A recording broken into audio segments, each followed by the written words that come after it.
Good evening दोस्तों। आज से हम आपका एक नया चैप्टर शुरू करने वाले हैं। This chapter name is web designing and CSS. And in web designing and CSS आप लर्निंग करोगे। इसके बाद हम आगे और भी स्टडी मटेरियल करेंगे, but first of all we are just learning about the CSS and HTML because due to आपको पता होगा नो डेज अब अगेन लॉकडाउन स्टार्ट हो चुका है, तो अब हमारे लर्निंग एरिया भी स्टार्ट हो चुका है एंड लर्निंग मोड भी स्टार्ट हो चुका है। दैट्स अ रीज़न हम HTML CSS को एक न्यू लेटेस्ट टेक्नोलॉजी के अकॉर्डिंग करेंगे। दैट्स अ रीज़न कि मैंने ये चैप्टर बनाने का सोचा।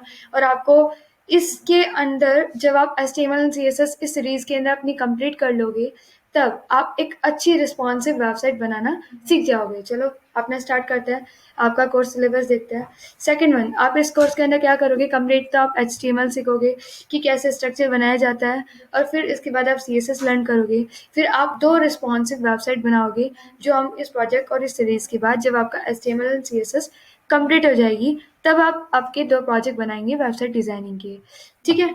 सो अब हम क्या करते हैं, अब ये HTML और CSS होता क्या है, पहले तो हम ये श्योरिटी करते हैं। HTML की फुल फॉर्म होती है hypertext markup language and CSS की फुल फॉर्म होती है कास्केडिंग स्टाइल शीट। जो बेसिकली HTML होता है एक स्ट्रक्चर तैयार करने के लिए, और CSS होता है आपका उसको स्टाइल देने के लिए।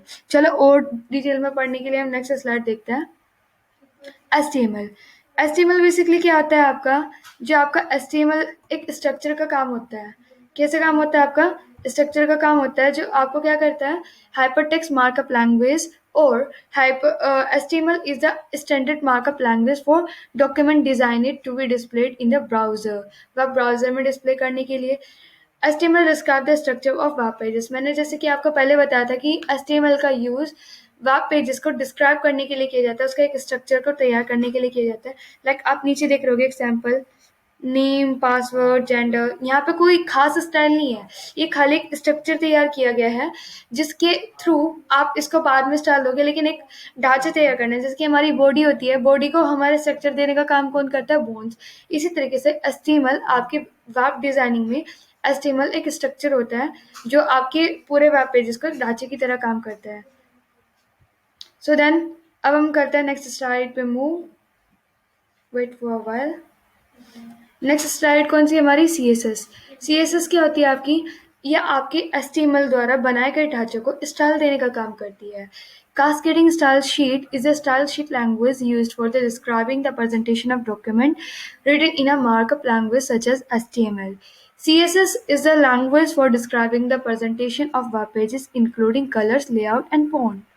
आप सपोज आपने पहले वाले स्लाइड के अंदर आपने एक ढांचा देखा था, name, password, gender, email, phone number. तो ये क्या होता है, लाइक इधर कोई स्टाइल नहीं था, एक नॉर्मल टेक्स्ट में लिखा हुआ है, एक नॉर्मल फॉर्मेट बना हुआ है। लेकिन आप इसे नेक्स्ट में देखोगी, वही फॉर्मेट आप यहाँ पे देख रहे हो कि वो एक अलग से उसका स्पेस दे रखा है। नीचे बटन, पहले में सबमिट बटन कितना सा दिया हुआ था, पहले में सबमिट बटन आपको छोटा सा दिया हुआ था। अब उस सबमिट बटन की लेंथ कितनी रखनी है, इसका कलर कौन सा रखना है, इसमें फ़ॉन्ट कौन सी यूज़ करनी है, ये सारी की सारी चीज़ें हम लेआउट में प्रोवाइड करते हैं, और वो काम किसका होता है, आपका CSS का होता है। तो हमें CSS के बारे में पता चला और HTML के बारे में पता चला। इसके बारे में और जानने के लिए हम नेक्स्ट स्लाइड देख लेते हैं। नेक्स्ट स्लाइड है आपका, why you need to learn both. आपको HTML के साथ साथ CSS सीखनी क्यों ज़रूरी है, चलो अब वो भी देख लेते हैं।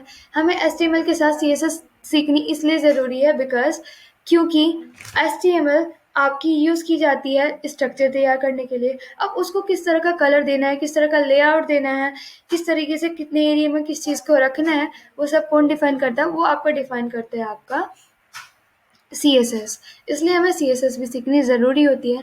जब आपका HTML और CSS कंप्लीट हो जाएगा, तब हम आपकी स्टडी करेंगे आपका और भी चीज़ें, जिसके थ्रू आप अपनी एक फुल्ली खुद की वेबसाइट बना सको और उसको पब्लिश कर सको। सो हमारे साथ बने रहिए। तो पहले लेक्चर के अंदर हमने समझा HTML क्या होता है, CSS क्या होता है और इसको कैसे किया जाता है। Thank you so much.